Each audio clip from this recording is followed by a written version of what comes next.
ایک شخص بہت بڑا تھا، مالدار تھا. اللہ رب العالمین نے یہ قصہ قرآن مجید میں نازل کیا سورۃ البقرہ میں. بنی اسرائیل کا مالدار انسان کا قصہ نازل کیا. جب مال زیادہ ہو، اولاد نہ ہو اور ارد گرد حرص کے بھرے ہوئے لوگ ہوں تو وہ مال وبال جان بن جاتا ہے، فتنہ بن جاتا ہے.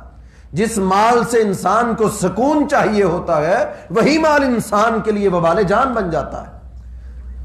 بنی اسرائیل میں ایک شخص بہت مالدار، اس کے اپنے ہی رشتہ دار انتظار کرتے رہتے کب یہ مرے گا اور اس کا مال ہمیں مل جائے گا.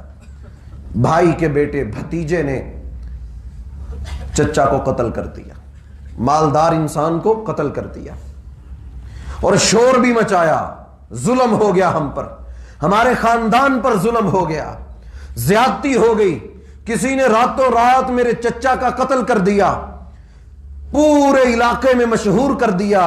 بالآخر لوگوں نے کہا موسیٰ کے پاس جاؤ، موسیٰ علیہ السلام جاؤ، اللہ کے نبی ہیں، کوئی رہنمائی تمہاری کر دیں.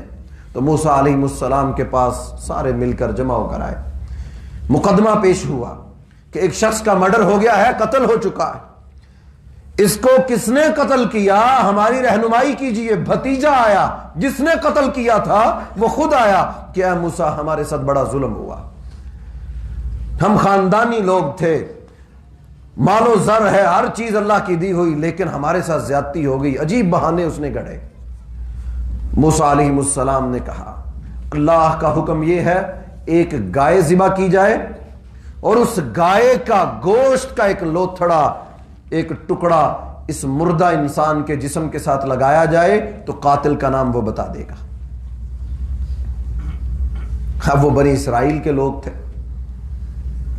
فوراً کہنے لگے موسیٰ یہ کیا بات ہوئی؟ ہم تو آپ کے پاس قتل کا مقدمہ لے کر آئے کہ ہمیں قاتل کا بتائیے، گائے ذبح کر دو. یہ دونوں باتیں ملتی نہیں ہیں کہ ہمارا مقدمہ کیا ہے، ہم سوال کیا کر رہے ہیں اور آپ کہہ رہے ہیں گائے کو ذبح کرو. کہا یہ اللہ کا فیصلہ ہے. ہنسنے لگے، مذاق اڑانے لگے. موسیٰ علیہ السلام نے، قرآن مجید میں ہے، اللہ رب العالمین نے آیات اتار کر سمجھایا کہ دیکھو تم نبی کی بات کو مذاق سمجھتے ہو، اب اللہ کا یہ حکم ہے کہ تم گائے ذبح کرو گے. جب ان کو سمجھ آ گئی یہ اللہ کا حکم ہے، کہاں جاتے؟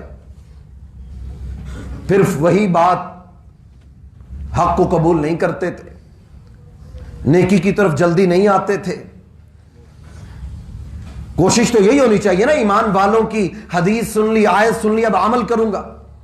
اب کوئی چونچرا نہیں، کوئی راستے تلاش نہیں کرنے، کوئی چور راستہ مل جائے، کوئی ایسا فتویٰ، کوئی ایسی چیز جس سے مجھے یہ میرا کام کرنے میں آسانی ہو جائے. آج بھی مسلمانوں میں لوگ ایسے ہیں جو اپنے کام اور اپنے الو سیدھے کرتے کرتے دین اور شریعت کا مذاق بنا دیتے، اپنے کاروبار، اپنا آپ، اپنا گھر، اپنی لین سیدھی کرتے کرتے بعض کو مان لیتے ہیں. قرآن ہے اللہ کا کہ یہ کیسے لوگ ہیں جو دین کے اندر منمانیاں کرتے ہیں، کچھ کو مان لیتے ہیں، کچھ کو چھوڑ دیتے ہیں. جو ان کو پسند آتا ہے اس کے اوپر تو سبحان اللہ، الحمدللہ، ہم تو مسلمان، ہم پیروی کریں گے، ہم اللہ کی عبادت کرتے ہیں. اور اس کے اوپر بڑا جو دل کو اچھا نہیں لگتا، جو طبیعتوں کے خلاف ہے، جو مزاجوں کے خلاف ہے، جو لین دین کے معاملوں میں ہیر پھیر ہے، جو اللہ نے روک دیا، جس پہ طبیعتیں نہیں مانتی اس کا انکار کر دیتے. خدا نہ کرے کہ ہمیں کوئی بتا دے، ہمیں سننا ہی نہ پڑے، ساری زندگی ہم بھولے بھالے بن کر زندگی بسر کر دیں. یہ مسلمان اپنے اندر طبیعتوں میں لا چکے ہیں. اور یہی حال بنی اسرائیل کا تھا. چاہتے تھے جان چھوٹ جائے، گائے ذبح نہ کرنی پڑے. اب گائے ذبح کرنا مسئلہ نہیں تھا، اصل مسئلہ وہ بیماری تھی جو اللہ رب العالمین جس کی نشاندہی کر رہے ہیں کہ وہ ان کے عقیدوں کی بیماری تھی، جو روحانی طور پر یہ بیمار ہو چکے تھے کہ وہ بچڑے کو پوجا جو گائے کی طرح کا تھا. ان کے دلوں میں گائے کی پوجا کی دل کے اندر عزت اور احترام تھا. اللہ رب العالمین چاہتے تھے کہ اہل توحید بن کر یہ اس گائے کو ذبح کرے، اور ان کے لیے بڑا مشکل تھا. کہنے لگے موسیٰ اپنے رب سے پوچھو گائے کیسی ہونی چاہیے، شاید جان چھوٹ جائے، کتنی عمر کی ہونی چاہیے، کیسا رنگ ہو اس کا، کچھ پتا تو ہو ہمیں، ہم ایسے ہی گائے لا کر ذبح کر دیں. اب چاہیے تو یہ تھا کہ اللہ کا حکم آیا گائے ذبح کرتے، گوشت کا ٹکڑا لگاتے، قاتل کا پتہ چل جاتا، بات ختم ہو جاتی. لیکن دل میں نفاق تھا، فوراً سوال، پھر سوال، پھر سوال، کیسی ہو، کس طرح کی ہو. ہمیں کھل کر بتایا جائے. پورا قرآن بار بار سوال کیے. پھر اللہ رب العالمین نے کہا ہے موسیٰ ان سے کہو ایسی گائے ہو جو جوان ہو، بوڑھی نہ ہو، فصلوں میں جوتی گئی نہ ہو، کسی نے اس کو ہل کے لیے نہ جوتا ہو. اے موسیٰ ان سے کہو زرد رنگ کی، شوخ رنگ کی ہو. اور کر رہا ہوں سوال، اور پھنستے گئے سوال کرتے گئے. اب اللہ رب العالمین نے وہ گائے جس کی پوجا کرتے تھے ہو بہو اسی گائے کی شکل و صورت اللہ نے بیان کر دی. اب اسی کو ذبح کر.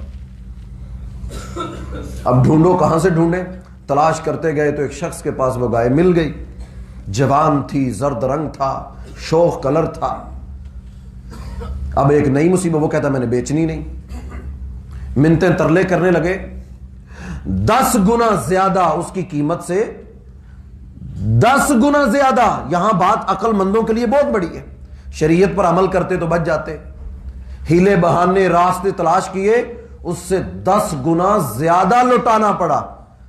اس کی قیمت سے 10 گنا زیادہ دے کر اس سے خریدا گیا، پھر اس کو ذبح کیا گیا. اور اللہ رب العالمین نے یہ پورا قصہ آج میں اور آپ تو دیکھیں، یہ اللہ نے ہمارے لیے اتارا ہے کہ آج ہم شریعت میں جو رستے تلاش کرتے ہیں بالآخر ہمیں کئی گنا زیادہ اس کا خمیازہ بھگتنا پڑتا ہے. کبھی کسی بیماری کی شکل میں، کسی بڑے نقصان کی شکل میں، کبھی کسی نہ کسی روپ میں. ہم یہ سمجھتے ہم نے رستہ بنا لیا، ہم نے رستہ تلاش کر لیا، سود کو جائز قرار دے دیا، فلاں چیز بھی لین دے، ہر چیز اپنے دل کے مطابق ہم نے بنا لی. پھر خمیازہ ایسا بھگتنا پڑتا ہے، نسلیں بھگتتی ہیں اس کو، خاندان بھگتتے ہیں اس مسئلوں کو، گھروں کے گھر اجڑ جاتے ہیں. لیکن انسان سمجھتا نہیں ہے. قرآن مجید سمجھا رہا ہے کہ بنی اسرائیل ان کی عادتیں ایسی تھیں، ہیلے بہانے اور ایسے ایسے سوال جن کا کوئی مقصد ہی نہیں تھا. اور اسی لیے منع کیا نبی علیہ السلام نے، کوئی بے مقصد سوال جس کا کوئی فائدہ نہیں وہ سوال نہ کیا کرو، پھنس جاؤ گے. ایک صحابی آئے، کہنے لگے اللہ کے رسول، نبی علیہ السلام نے فرمایا ہر انسان پر حج کرنا فرض ہے. حج فرض ہے، ہر صاحب استطاعت پر حج فرض ہے. ایک صحابی بیٹھے کہنے لگے اللہ کے رسول ہر سال حج فرض ہے. اللہ کے رسول حج آپ خاموش رہے، ہر سال حج فرض ہے. پھر سوا آپ نے فرمایا آپ خاموش رہے. 3 مرتبہ صحابی نے کہا اللہ کے نبی صلی اللہ علیہ وسلم ہر سال حج فرض ہے. آپ خاموش رہے. آپ نے فرمایا اگر میں کہہ دیتا نعم تو تم آزمائش میں پڑ جاتے. تم آزمائش میں ہر مسلمان پر حج کرنا فرض ہو جاتا، وہ صاحب استطاعت ہوتا یا نہ ہوتا. اگر ہوتا بھی صاحب استطاعت تو ہر سال اس کو بیت اللہ میں جا کر حج کرنا ضروری ہوتا. فرمایا مجھ سے ایسے سوال نہ کیا کرو جو بنی اسرائیل اپنے نبیوں سے کرتی تھی. آج امت کے اندر بھی یہ بگاڑ موجود ہے. ایسے سوال ہم سے لوگ پوچھتے ہیں ایسے جن کا کوئی مقصد ہی نہیں. جو فلاں کے ابا کا نام کیا تھا، وہ فلاں کی اماں کا نام، نہ اس کا دین کے ساتھ تعلق ہے، نہ عقیدے کے ساتھ تعلق ہے، نہ اس سے میری اصلاح مقصود ہے. ہمارا امتحان لیتے رہتے ہیں کہ پتہ چلے ان کے پاس او بھائی ہم طالب علم ہیں، ہم طالب علم ہیں. آپ سوال کریں، بامقصد سوال ہو جس کا لوگوں کو فائدہ ہو. جیسے صحابہ اکرام کیا، اللہ کے نبی صلی اللہ علیہ وسلم ایسے اعمال کا بتائیے جس کو کرنے سے میں جنت میں چلا جاؤں، جہنم سے بچ جاؤں. اللہ کے نبی صلی اللہ علیہ وسلم دل میں خیال آیا بیٹھے بیٹھے قیامت کا دن ہوگا، آپ تو جنت میں ہوں گے، میرا دل چاہتا تھا میں جنت میں آپ کا دیدار کروں، تو کیسے کروں گا؟ سوال تھا نا. اللہ کے نبی صلی اللہ علیہ وسلم سے آ کے افضل عمل کون سا؟ ای الاعمال افضل الی اللہ، اللہ کے ہاں اللہ رب العالمین کو سب سے زیادہ افضل عمل کون سا لگتا ہے؟ صحابہ کرام ایسے سوال کرتے تھے. کوئی بشارت، کوئی فضیلت سن لیتے فوراً کہتے اللہ کے نبی صلی اللہ علیہ وسلم اگر میں اس پر عمل کروں اور اس میں کوئی کمی نہ کروں تو کیا میرے لیے بھی یہی بشارت ہے؟ وہ عمل کرتے تھے، وہ کوئی چیز سن لیتے، ان کا عمل یہ تھا. اس طرح کے سوالات اپنے اندر پیدا کریں تاکہ امت کو فائدہ ہو. جن سوالوں کا کوئی فائدہ نہیں، نہ امت کو فائدہ، نہ مجھے فائدہ، نہ آپ کو فائدہ، کسی کو کوئی فائدہ نہیں. جنرل نالج نالج لینا ہے تو نماز کے طریقے سیکھو، نالج لینا ہے تو حج کے طریقے سیکھیے، عبادات نہیں ہے تو معاملات سیکھیے، کاروبار کے لین دین سیکھیے، شریعت ہے اسلام کی۔ جن چیزوں کا مقصد ہے اللہ نے اتارا، اور بنی اسرائیل کا یہ پورا قصہ سورہ بقرہ میں اتارا اور اصل سمجھایا کہ یہ قوم فضول کے سوال کرتی گئی اور پھنس گئی، اور اللہ رب العالمین نے ہماری اصلاح فرمائی۔ گائے ذبح کی گئی، قاتل کا پتہ چل گیا، تو موسیٰ علیہ السلام اللہ رب العالمین نے ان پر